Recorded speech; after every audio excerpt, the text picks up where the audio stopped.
Good morning, grade twos. Today we are back to do some more maths together, and today we're going to do time, which is why I'm holding the clock. So what is the first thing you think about when I say the word time? And because I'm holding the clock, chances are you're thinking about telling the time on the clock, and you're absolutely right. But we don't just measure time in minutes and hours, we also measure time in days and months and years.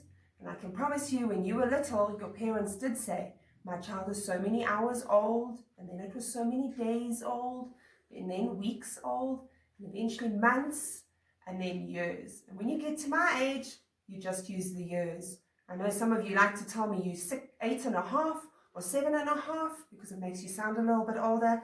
When you get old like me, no way, we just say how many years. Here is the clock that we're going to look at today. This clock has got 3 arms. It's got this one that's going quite quickly, which is our second arm. It's got the long arm, which is our minute arm, and it has the shorter arm, which is the hour arm. We're not going to worry about the second one. We don't really use it to tell time. We're just going to worry about the long arm for the minutes and the short arm for the hours.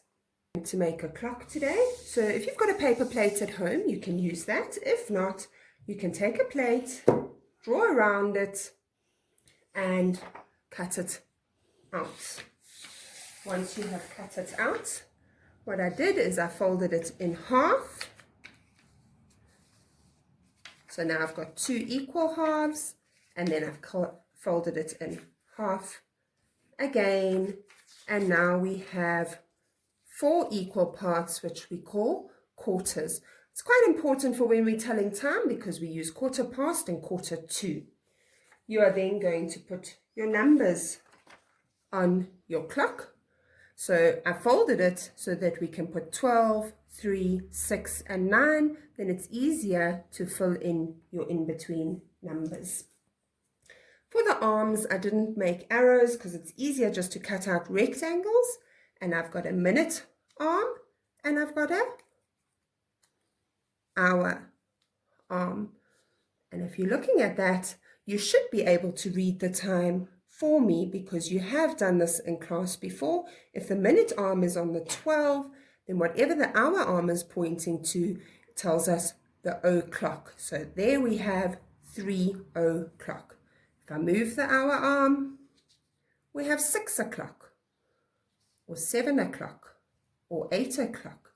I have not put a split pin in because many of you probably don't have them at home, and also they don't turn so easily, which is why I've left my arms free to move them as I need to. Right, so here we've changed the time on the clock. So when the long arm is on the 12, then it is o'clock, and we did quite a lot of that at school, and you've done it in grade 1.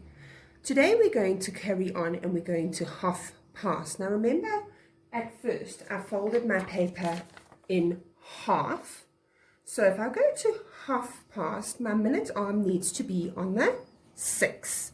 So if my minute arm is on the 6, then we say it is half past. We look at the hour, 9:30. Have a look where my hour arm is. It's halfway between the 9 and the 10 because the hour is halfway through. We're now going to look at some that I've printed. This one says 1:30. Again, the long arm is on the 6 and the hour arm is between the 1 and the 2. The next one we're going to look at is 2:30. The long arm, the minute arm, is on the 6. And the short arm, the hour arm, is between the 2 and the 3. You're going to use your clock that you have made to practice some half pasts and check with somebody at home that can help you to tell you if you've done it right. Right, so we've changed the time again. Remember, when I folded my circle to make my clock, I folded it in half and in half again, so we've got quarters. So this now is going to be quarter past. Have a look. The minute arm is on the 3. The hour arm has moved. It's not quite on the 12. It's not quite halfway. It's just a little bit past the hour. So that would be quarter past 12. Let's have a look at this one. It is 1:15. The long arm is on the 3, the short arm is just past the 1. 2:15. The long arm is on the 3, the short arm is just past the 2. So it's 2:15. Right, homework this week. You are first of all going to make your clock. You are then going to try and tell the time. You might need to ask somebody at home who's older than you to help you to make sure that you are putting them right. Remember, I did not put my arrows or my arms, I did not attach them to my clock so I could keep moving them. Remember, when the long arm is on the 12, it is o'clock.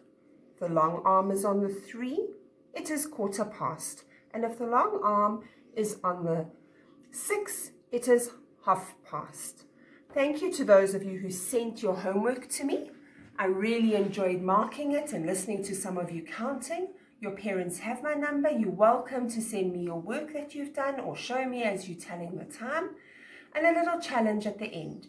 If you can tell me how many minutes are in an hour, how many hours we have in a day, and how many months in a year. Ask your parents to send them to me on the WhatsApp on the number that their class parents have sent them. It's been good to be with you again. Bye.